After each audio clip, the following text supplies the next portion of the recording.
Gross remuneration is after deductions like taxes. False. Gross remuneration होती है आपकी salary taxes काटने से पहले की, यानी कि ग्रॉस सैलरी। ग्रॉस सैलरी वो थी जो आपको मिली होती है बगैर टैक्सेस काटे हुए, और बेसिक सैलरी तब बनती है उससे जब उसमें से टैक्सेस काट लिए जाते हैं। If discount factor is equal to 13.9504 and discounted value is equal to 14,229.408, the annuity is, annuity निकालने का फॉर्मूला जो है it is discounted value divided by discount factor।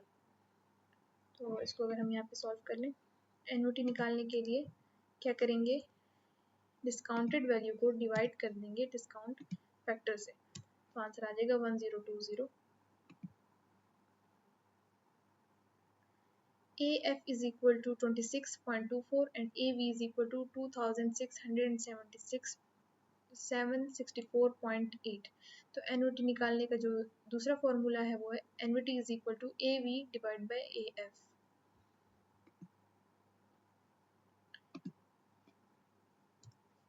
AV divided by AF is equal to 1020। 4% of 400 is 4% हमारे पास rate है और 400 हमारे पास base है। Percentage find करनी है, तो हम क्या करेंगे, रेट को मल्टीप्लाई कर देंगे बेस के साथ। 16 हमारे पास परसेंटेज है। $1000 investment at 6% for 2 years। Interest का फॉर्मूला आपको पता है कि principal value multiplied by rate multiply by time period. तो ये हमारे पास है प्रिंसिपल वैल्यू, रेट और टाइम। इंटरेस्ट फाइंड करने के लिए आपने क्या करना है, प्रिंसिपल वैल्यू को मल्टीप्लाई कर देना है रेट से और मल्टीप्लाई कर देना है टाइम से। 120 आपका इंटरेस्ट है, लेकिन यहाँ पर आपसे तरीका पूछा जा रहा है, तो प्रिंसिपल वैल्यू को मल्टीप्लाई करेंगे रेट से और टाइम के साथ। Correct syntax. अब ये जो है आपने सॉल्व करना है एक्सेल पे।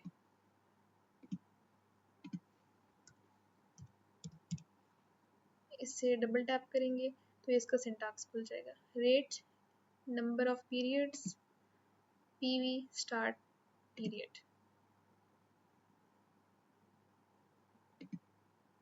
स्टार्ट पीरियड और एंड पीरियड, इसका ये गलत लगा हुआ है, D option is the correct option. Gross salary को कहते हैं take home salary, it is false. Gross salary से आपकी डिडक्शंस होती हैं, टैक्सेस काटे जाते हैं, और फिर जो है जो सैलरी बचती है बेसिक सैलरी वो होती है take home salary. Ahmed got 80 marks in the final, mid term was 65। तो परसेंटेज इंक्रीज कितना है, अब यहाँ पर जो फाइनल वैल्यू है आपको पहले दे दी गई है और ये इनिशियल वैल्यू है। तो ये हमारे पास है इनिशियल वैल्यू, ये है इनिशियल वैल्यू और ये है फाइनल वैल्यू। तो चेंज कैसे फाइंड करेंगे, फाइनल वैल्यू में से माइनस कर देंगे इनिशियल वैल्यू को, आंसर आ जाएगा 15। परसेंटेज चेंज कैसे फाइंड करेंगे, चेंज को डिवाइड कर देंगे इनिशियल वैल्यू के साथ और मल्टीप्लाई कर देंगे 100 के साथ, ये आ जाएगा 23%।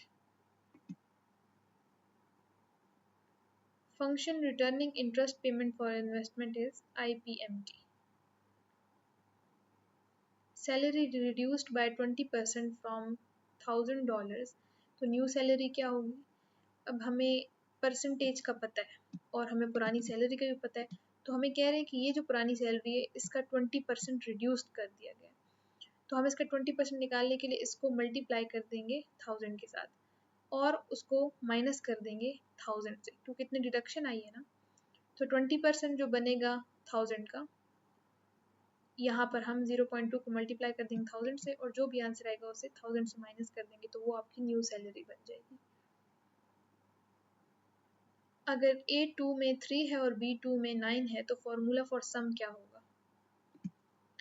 A2 में 3 और B2 में 9, अगर सम फाइंड करना हो तो हम इक्वालिटी लगाते हैं, 3 को सिलेक्ट करते हैं, प्लस लगाते हैं और 9, ये आ जाता है हमारे पास 12। तो ये जो है आपका एक्सेल का नॉलेज चेक करने के लिए कि आपको पता है कि एडिशन कैसे होती है एक्सेल में। तो बहुत से लोग कंफ्यूज हो जाते हैं, वो कहते हैं सबके लिए जो है फार्मूलाज और फंक्शंस हैं, तो एक्सेल में सम के लिए भी होगा। तो सम के लिए कोई फंक्शन नहीं है, आप दरमियान में बस एडिशन का साइन लगा लेते हैं। नेगेटिव जो का साइन लगाते हैं सब्ट्रैक्शन के लिए, डिवीजन के लिए जो है लगाते हैं स्लैश, और मल्टीप्लिकेशन के लिए भी स्टार लगाते हैं। तो इनका अपना स्पेसिफिक कोई फंक्शन नहीं होता। अगर आपने 100 शेयर्स लिए हैं और एक शेयर जो है 1 रुपए का है, तो और उस पर कमीशन लगा हुआ है 1%, तो टोटल कॉस्ट कितनी है? अगर आपने 1 रुपए पर एक शेयर लिया है तो 100 शेयर कितने रुपए के लिए होंगे? 100 रुपीज़, और उस पर 1% कमीशन भी है। तो 1% कमीशन हम कैसे फाइंड करेंगे? 100 को मल्टीप्लाई कर देंगे 0.01 से, तो कमीशन क्या आ गया? 1। और जो आपके पास कॉस्ट ऑफ शेयर थी वो थी 100 रुपीज़ और कमीशन था 1, तो इसे जब आप प्लस कर देंगे तो ₹101 टोटल कॉस्ट आ जाएगी। पीएमटी फंक्शन का करेक्ट सिंटैक्स जो है rate, number of periods, PV, FP और टाइप, ये आप एक्सेल से देख सकते हैं। Dividends, rent, premiums are example of NVT, क्योंकि ये फिक्स्ड अमाउंट होती है और स्पेसिफिक इंटरवल्स ऑफ टाइम में पे की जाती है। एनपीवी की कैलकुलेशन में जो फर्स्ट स्टेप होता है वो होता है present value of cash flow को एस्टिमेट करना। टी बैग्स जो है उनकी प्राइस में इंक्रीज आया, पहले वो थे 85.75 रुपीज़, अब वो हो गए 90.15। तो इसका परसेंटेज इंक्रीज कैसे फाइंड करेंगे? ये फाइनल वैल्यू है, इससे माइनस कर देंगे इनिशियल वैल्यू को, फिर डिवाइड कर देंगे इनिशियल वैल्यू पे और मल्टीप्लाई कर देंगे 100 से, तो 5.54% इंक्रीज आया है। Excel product of D1 and D3 is, तो अभी मैंने आपको ऊपर बताया कि इसके लिए स्पेसिफिक कोई फंक्शन नहीं है। आपने जो है अपना सेल सेलेक्ट करके दरमियान में स्टार लगा देना है प्रोडक्ट के लिए, और दूसरा सेल सेलेक्ट करना है जिसके साथ आपने उसे मल्टीप्लाई करना है। इसकी एग्जांपल हम देख लेते हैं। ये 8 है और ये है 6। मैं दोनों को मल्टीप्लाई करना चाहती हूँ तो इक्वालिटी लगाऊंगी, इस सेल को सेलेक्ट करूंगी, दरमियान में स्टार लगाऊंगी और फिर इस सेल को सेलेक्ट करूंगी, तो 48 आंसर आ जाएगा। Sum is equal to 51, average is equal to 3, number of elements find करने। फॉर्मूला आपको पता है एवरेज फाइंड करने का कि sum divide by number of elements. अभी यहाँ पर हमें सम गिवन है और एवरेज भी गिवन है, नंबर ऑफ एलिमेंट्स फाइंड करने। तो अगर इस फॉर्मूले को रीअरेंज करें तो number of elements is equal to sum divide by average. Sum है 51, एवरेज है 3, तो 51/3 हमारे पास है number of elements.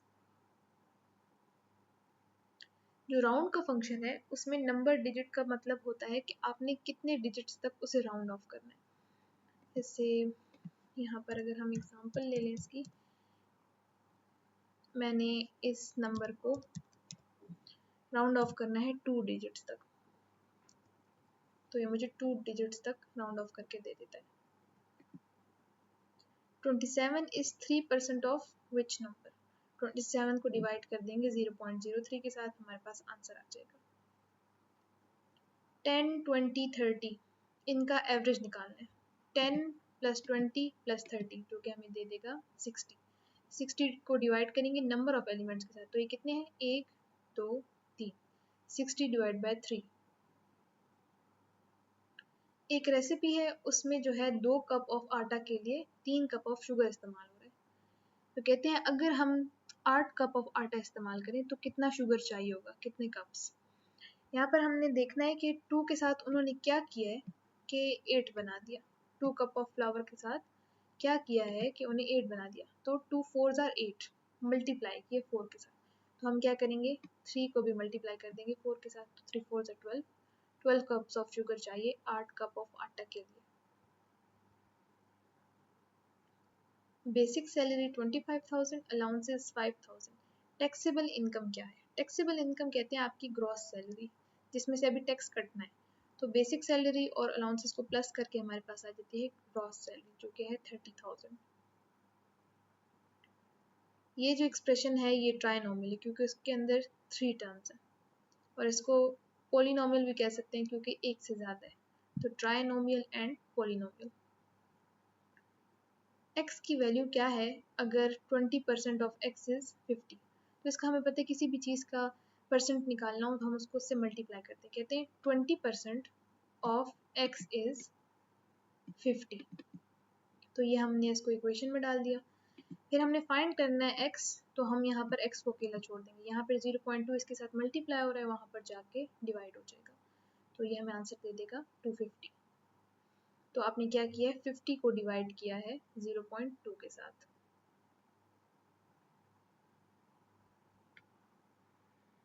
Receive rupees 8,000 in 3 years, interest rate rises, PV will, अच्छा इसका जो फॉर्मूला होता है PV is equal to FP divide by 1 plus R to the power N, ये 1 plus R to the power N आपको दिखा रहे हैं इंटरेस्ट रेट।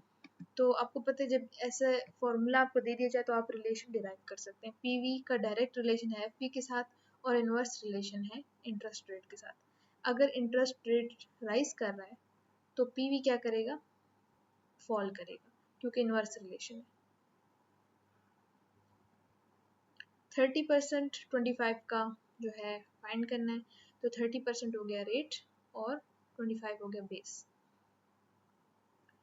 ये जो फॉर्मूला है C into 1 plus I to the power n minus 1 divide by I, इससे हम फाइंड करते हैं future value of annuity.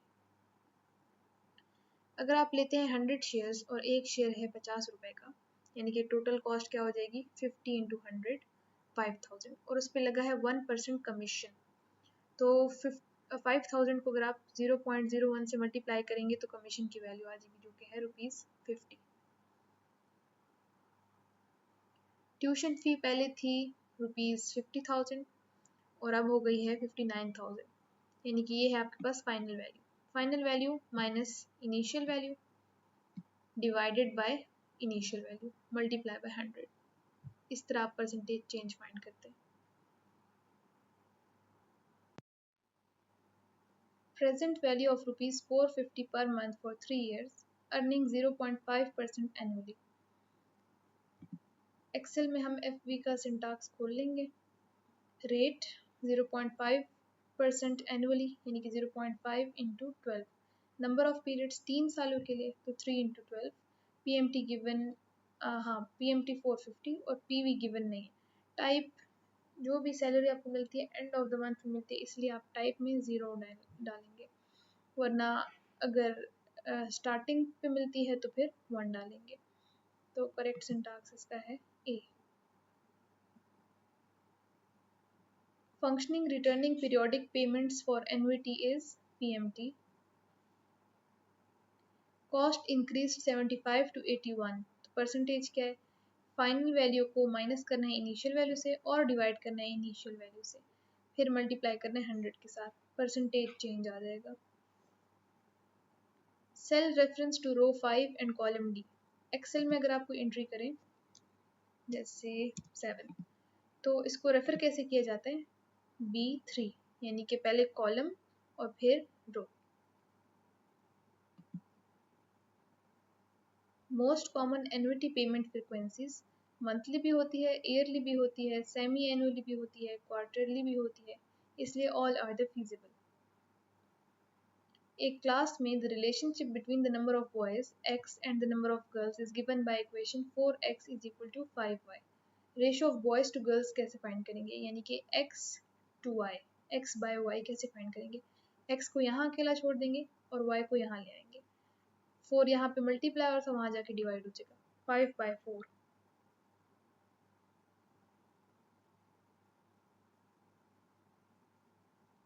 At a fruit stall, the number of apples A and the number of bananas B available are related by the equation 7A is equal to 3B।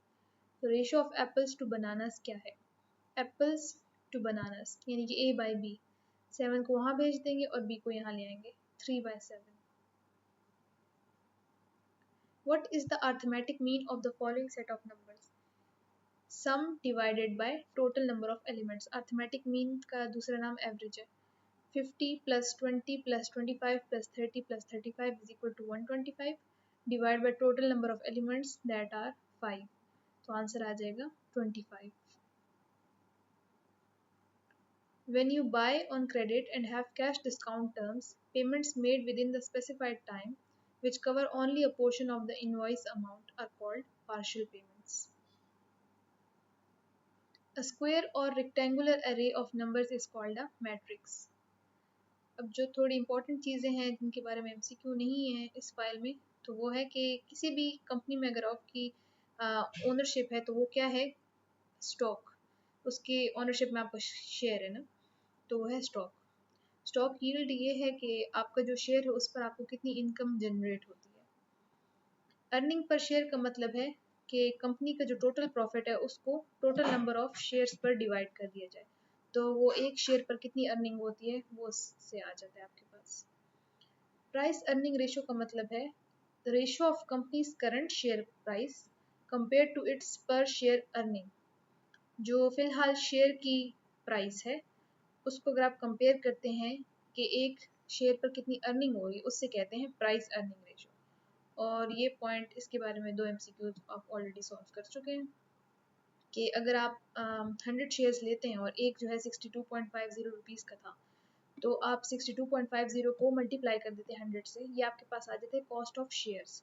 फिर जो commission है वो है 2%, तो आप जो यहाँ पर कॉस्ट ऑफ शेयर आई है उसके साथ मल्टीप्लाई कर देंगे 2% को, तो आपके पास जो आंसर आएगा वो होगा कमीशन. फिर आप कॉस्ट ऑफ शेयर और कमीशन को प्लस करके अपना टोटल कॉस्ट निकाल सकते हैं. इसके अलावा एक्सेल में कुछ फंक्शंस होते हैं मैट्रिक्स के लिए, जैसे कि MMULT, ये जो है दो मैट्रिसेस को आपस में मल्टीप्लाई करते हैं. फिर आता है M इनवर्स, ये किसी भी मैट्रिक्स का इनवर्स निकाल के देती है. फिर आता है M डिटर्मिनेंट, ये जो है आपको मैट्रिक्स का डिटर्मिनेंट निकाल के देती है.